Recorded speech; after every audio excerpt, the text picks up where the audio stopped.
Hello, my name is Alejandro Fuste, and let me introduce my video research project, which involves the South China Sea dispute.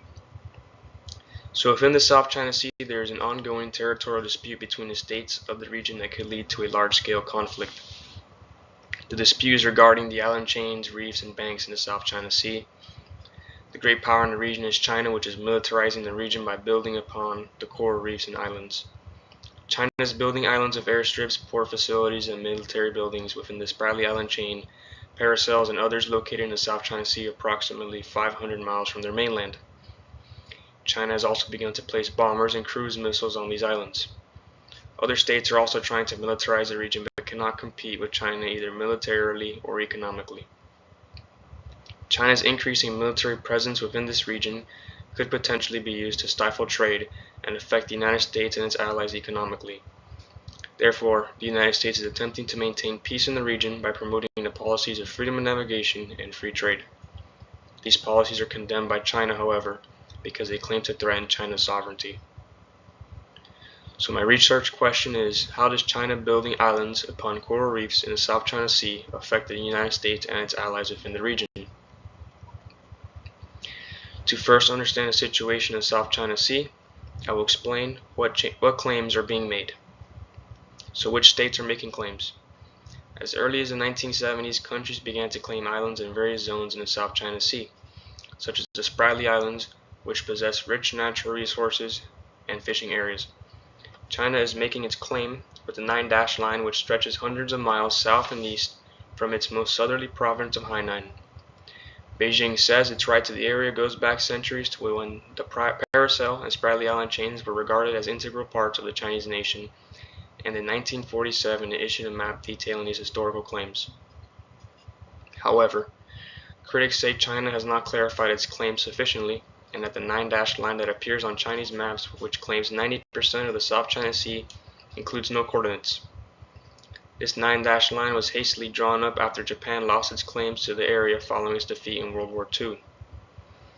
Vietnam disputes China's historical account, saying that China had never claimed sovereignty over the islands before the 1940s.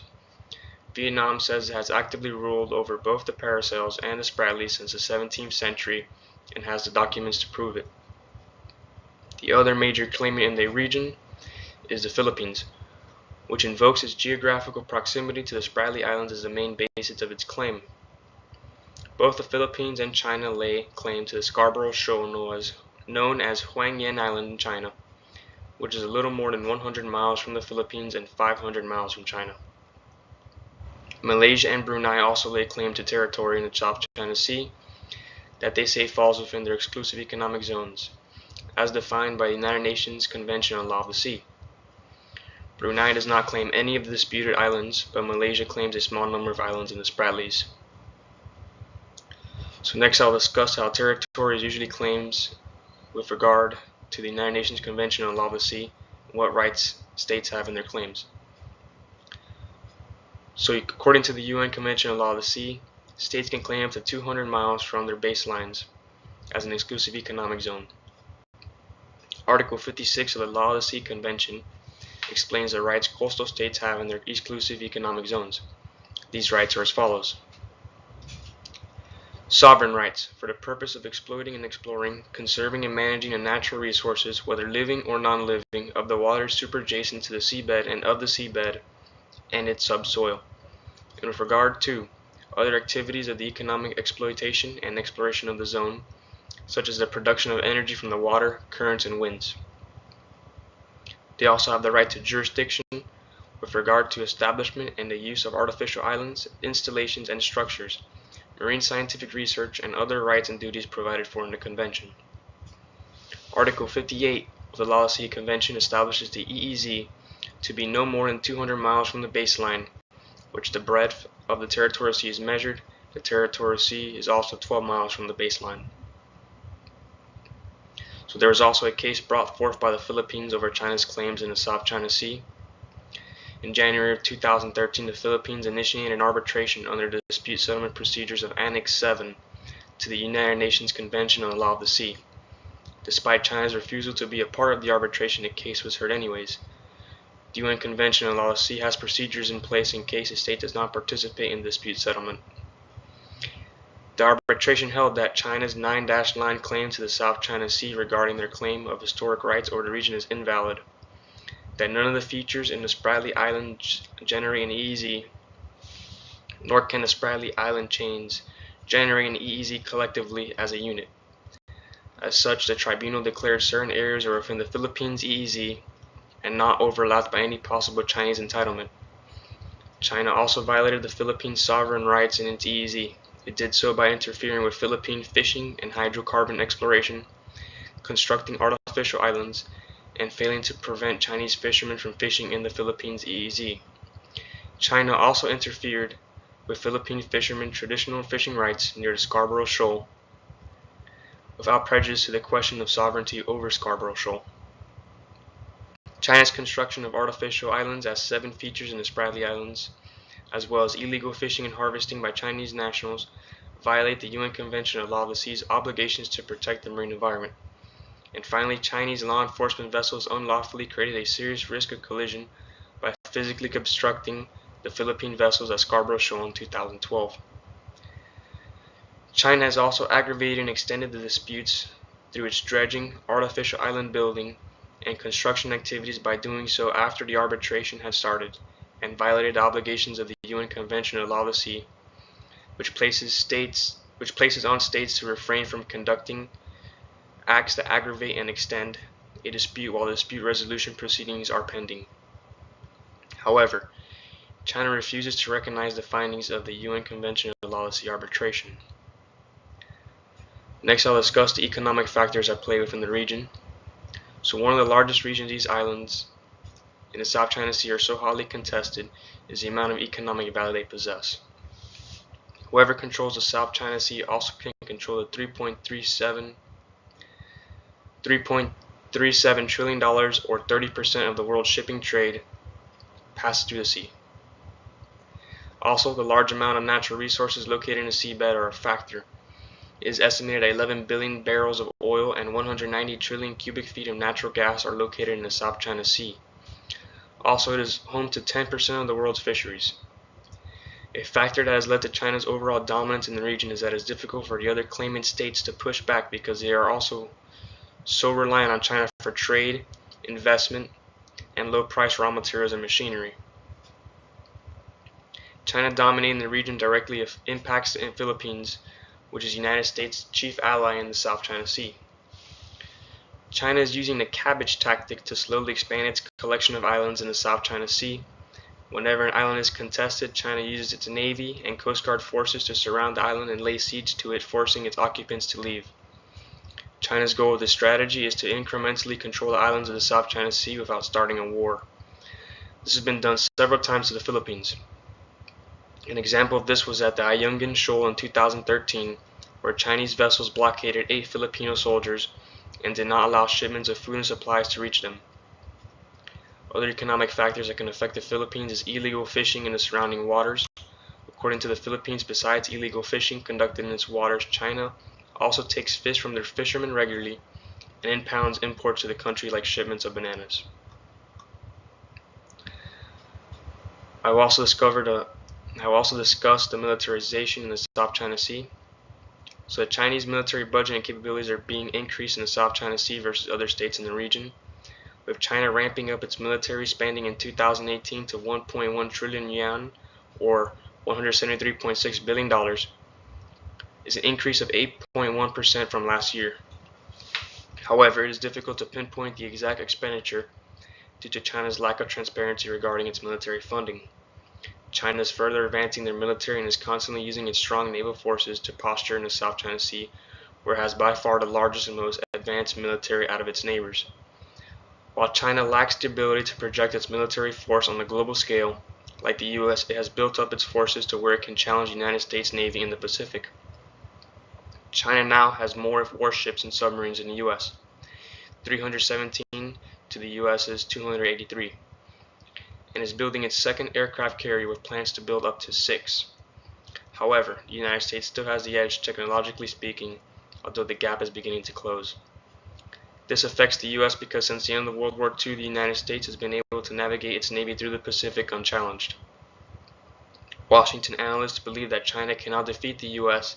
in an outright battle if war were to break out. However, their goal is to make war in the Pacific so costly that it dissuades the U.S. into intervening. The main strategy they are developing in case of a naval conflict with the United States is using what they call A2AD, or anti-access area denial. The main component of this strategy is to focus on building up specialized weapons in the South China Sea, such as ballistic missiles that are designed to hit moving ships.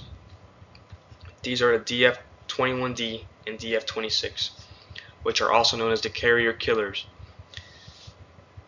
These missiles are almost impossible to detect and intercept because they use a sophisticated combination of radar and satellites to home in on moving vessels. Other capabilities the Chinese have in the South China Sea are H-6K long-range bombers. A recent Pentagon report noted that the H-6K flights in the Pacific were intended to demonstrate the ability to strike American bases in Japan and South Korea and as far away as Guam. Another capable weapon the Chinese can employ is their J-20 stealth fighter, which has been built using the classified plans for the Lockheed Martin F-35 Joint Strike Fighter, which is believed to have been accessed through a cyber attack. The J-20 has been seen conducting training missions at sea. So to counter China, the United States practices a policy in the South China Sea region known as FONOPs, or Freedom of Navigation Operations. The U.S. says all FONOPs are designed in accordance to international law and the UN Convention on the Law of the Sea. What the U.S. does in its FONOPs is simple: challenge Chinese claims in the region by sailing warships through it. Secretary of Defense James Mattis said, "We do not do freedom of navigation for America alone. It's freedom for all nations, large and small. They need to transit those waters for their own prosperity, and they have every reason to do so." However, China sees these FONOPs as an attack on Chinese sovereignty and security, and has been known to send its own ships out after U.S. ships. A recent example of this occurred on October 2nd, where the USS Decatur was sailing past the Spratly Islands and a Chinese warship came within 41 meters and warned the U.S. ship to leave the area. The United States is known for conducting regional training operations with its allies' militaries in the region, most notably with the Philippines and Japan. One of these training operations is the annual Balikatan, which in its most recent iteration, Balikatan 34, was the largest training operation so far, with 8,000 American and Filipino personnel and small contingencies from Japan and Australia.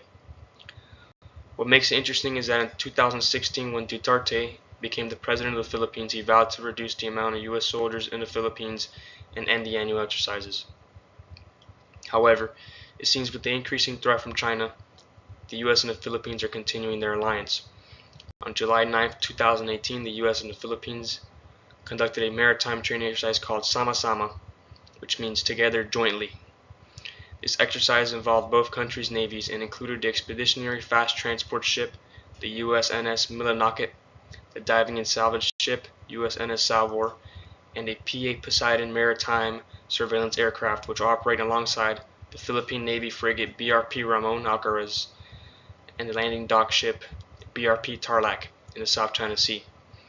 The Japanese self-defense forces also took part in Sama-Sama as observers and valued partners. So John Mearsheimer explains the rise of China through both offensive and defensive realism.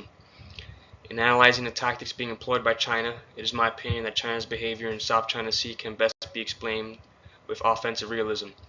This is because offensive realism explains the ultimate goal of great powers is to gain hegemony to best guarantee their survival in an anarchic international system. Mearsheimer also explains that since it is almost impossible for a state to be a global hegemon, they can strive to be a regional hegemon. This perfectly coincides with China's assertiveness in the South China Sea and its building of bases on the islands. Its choice of tactics such as A2AD anti-access area denial and the Cabot strategy of forcing out its neighbors on the disputed islands implies that China is vying to become a regional hegemon. China's military expansion in the region is also creating a security dilemma with the United States and some of the other states in the region like the Philippines and Japan. So let me end with my closing statements. China's expansion into the South China Sea has an overall negative effect to the United States and its allies in the region economically and militarily. With China expanding its military and creating island bases in the region, it is angling itself to control large amounts of trade and natural resources that are located there. This is forcing the United States to pursue freedom of navigation and freedom of trade policies by sending its warships into the sea.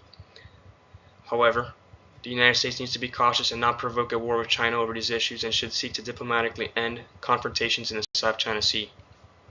The United States can use the rulings from the UN arbitration to gain the backing of the international community and to dissuade China from attempting regional hegemony. The United States should continue its phone ops throughout the South China Sea in the meantime in an effort to slow China's cabin strategy, but must maintain its position in following international laws and the UN Convention on the Law of the Sea.